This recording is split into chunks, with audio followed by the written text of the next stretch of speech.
I know a lot of you guys don't like Ty Gibbs. I know. I understand this. But this is a big deal. First top 10, and I think what I calculated, 13 races, if we go back to last season. Like, he needed this. Desperately needed this, for Joe Gibbs Racing to have the 11 and the 20 be as good as they are and the 19 as consistent as they are. And, it's the owner's grandson. There's a lot of pressure on that 54 team to make that car fast. And the caution fell their way. We're able to take advantage. They get a top 10 out of this race. They were competitive too. They were up there.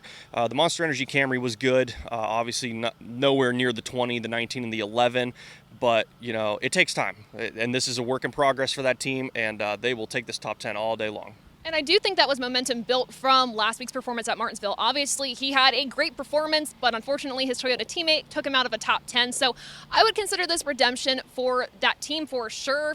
Ultimately, solid. There is one driver I really want to highlight after his performance earlier in the race, and that's Ty Dillon. I think we've seen him racing more and more inside the top 10 this season, and he's been more of a talking point. I talked to him before the race this weekend, and he said a lot of that's due to his mindset. He's kind of changed how he looks at the race, less results-based and more just, am I doing better? Am I excelling as a driver? And he said at 30 years old, he feels like he's the best driver he's ever been in his career, and ultimately that comes with time. But I do think what a lot of drivers took into the season is a mindset change. Bubba Wallace, for instance, changed his mindset. You're seeing him lay down fantastic results. Obviously today with that late race caution, didn't have the result that he deserved ultimately, but it's another thing of the mentality behind the wheel, and I think Ty Dillon ultimately changed his mindset, but even too, just good to see that Colleague equipment doing something worthy this season. Yeah, definitely.